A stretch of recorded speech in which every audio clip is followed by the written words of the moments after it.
Hi, everybody, and welcome to Open Mic here on WJR Radio. I'm your host, Johnny Kane, and it is Wednesday, July the 23rd. We're happy to have you listening here tonight. Really good show laid out for you where we cover a lot of different ground, from college football to what it's like working inside a production truck for live game telecasts, whether that be in basketball or baseball, and also mixed martial arts and the global growth really of UFC, which is the Ultimate Fighting Championship, um, and kind of the direction of where that sport's headed.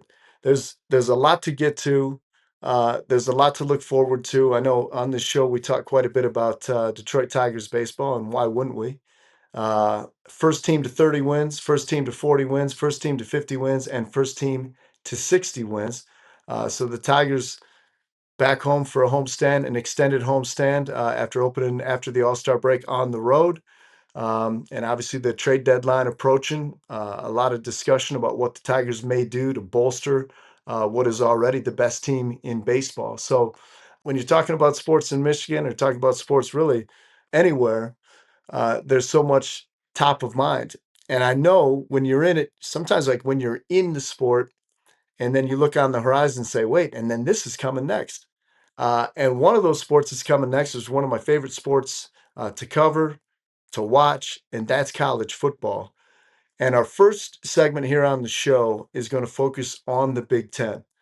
Now, I've lived here in Michigan for more than 10 years, but I did grow up in Northwest Ohio.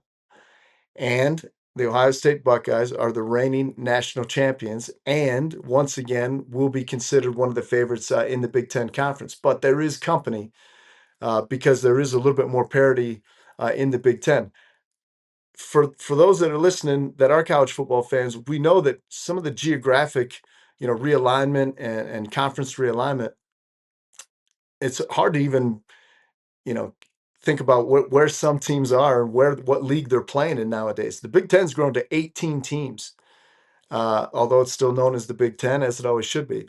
But I remember back in 1990 when it expanded to 11 teams, back when Penn State joined. But um, the expansion in 2024, it was UCLA, USC, Oregon, Washington, all joined the Big Ten, which makes it, what I believe the best conference in all of college football. Of course, those who love the SEC might beg to differ on that front. But our first guest on the show is Noah Drury. He's a graduate of Heartland High School in Heartland, Michigan. If you don't know where that is, it's northwest of Detroit, close to Howell, Michigan.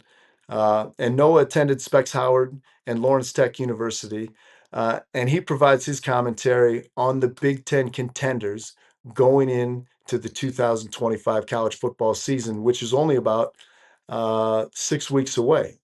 So Big Ten football, college football coming our way here in about 6 weeks. So the primary contenders, who to look for in the Big Ten. That's how we're going to get the show started today. Here is Noah Drury on his expectations in the college football season.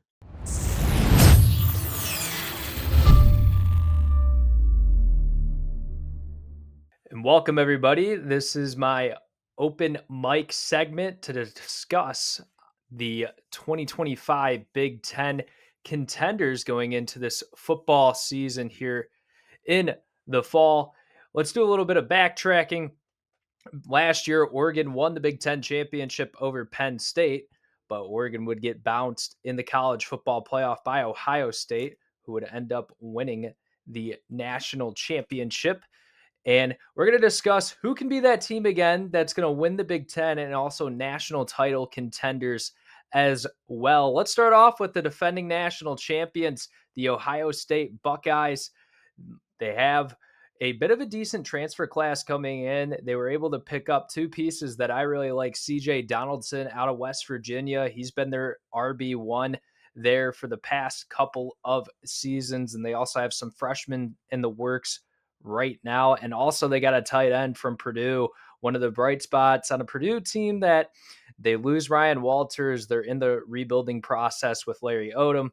They are able to get Max Clare from the transfer portal, a 6'4", 240 tight end that they want to use in their mix, that G. Scott replacement. And they've also had a couple of good tight ends over the year. Ryan Day, Has also some good defensive pieces and Caleb Downs, and you also have Sonny Styles. Can this be CJ Hicks, a big 5-star recruit back in, I believe, that 2021 cycle where, he was projected to do a lot of things, but being behind guys like Cody Simon and then working down on the edges, but you have Jack Sawyer and JT Tuimoloau. It is a big, big off season for Ohio State after coming off a national championship, something that Ryan Day hasn't been able to do. Are they able to do it here in again and go back to back? The most recent team to go back to back was Georgia in 2021 and 2022, a team that competed in the playoff and also in the Big Ten championship, but with their head coach, James Franklin, just not being able to get it done in the end. Can 2025 be the season for the Penn State Nittany Lions? They've really focused on the transfer portal, trying to find pass catchers. You have Trevor Pena out of Syracuse, caught a lot of passes from Kyle McCord. Why he was statistically good and also got drafted after being bounced from Ohio State, essentially. Devontae Ross out of Troy. Troy has been one of those teams, especially under John Summerall, who's now at Tulane, has built a solid program. And Devontae Ross, a guy that's 5'11", 161, you could really utilize him out of the slot. And then Kyron Hudson as well, a guy that hasn't been too productive in his college career. He's been has spent a couple seasons at USC, but he's someone that is capable of making big time plays. And with USC just kind of being like not good, but not bad, just a little like underwhelming, especially with how much star talent they have in terms of the recruiting rankings every single year. Kyron Hudson was a 4-star guy, borderline 5-star coming into college. Can he have a bounce back season at Penn State? They lose Trey Wallace at the receiver position, but they're returning 2 of their running backs in Katron Allen, Nick Singleton, Drew Allers coming back. You lose Abdul Carter and Kevin Winston on the defensive side. How do they replenish and battle back for this 2025 season? But only time will tell. Moving on to our next team, we do have the Oregon Ducks, who won the Big Ten in 2025 and had a really good season their first year in the Big Ten after transitioning from the Pac 12. And this is the first time that Dan Lanning in his career has to develop a quarterback. He's had Bo Nix, he's had Dylan Gabriel, guys with plenty of experience. And you could say Dante Moore, who is supposed to be the projected starter for the Ducks, did have playing experience his freshman year at UCLA, but he takes a year off to learn from Gabriel and learn the ins and outs of this Oregon offense. And also, by the way, he was committed to Oregon back when he played. He's a Detroit guy, went to Martin Luther King High School.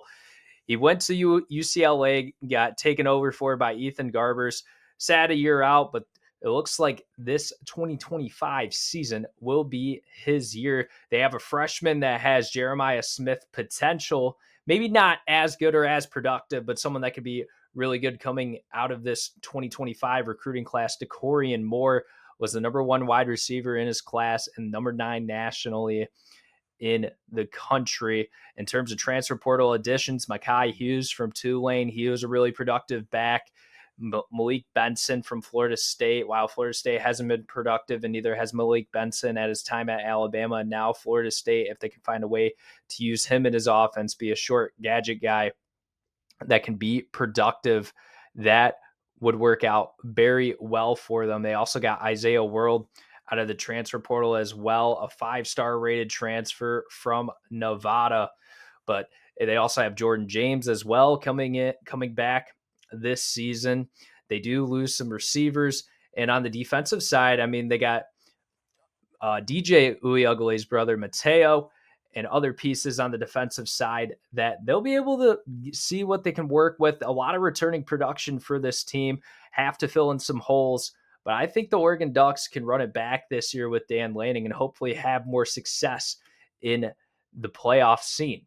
Now, for the team that I don't know where they're going to end up, I should say. They have a really high ceiling, but also they could have a really low floor, especially with having to get a bunch of production from guys in the defensive side after losing Mason Graham and Kenneth Grant, Will Johnson, and other guys as well.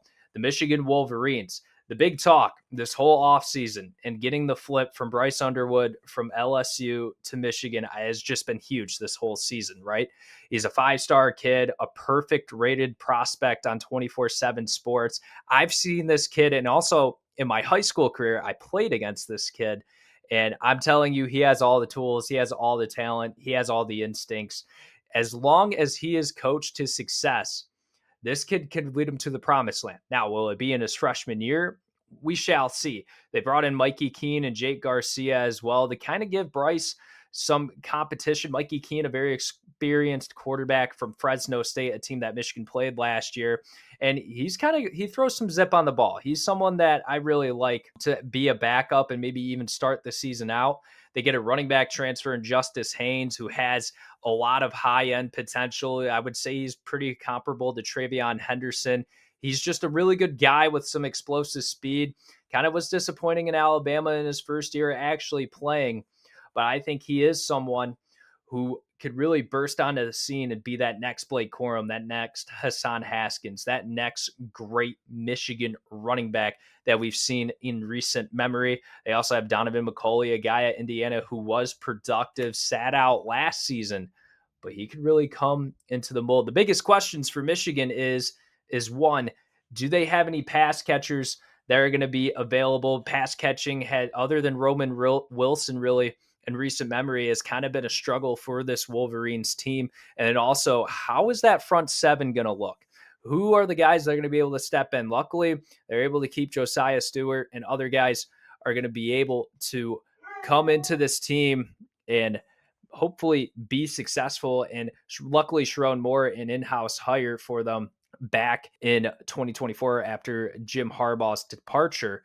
It could be something that we see from this Michigan team. A lot of guys wanted to stay, still having the same process.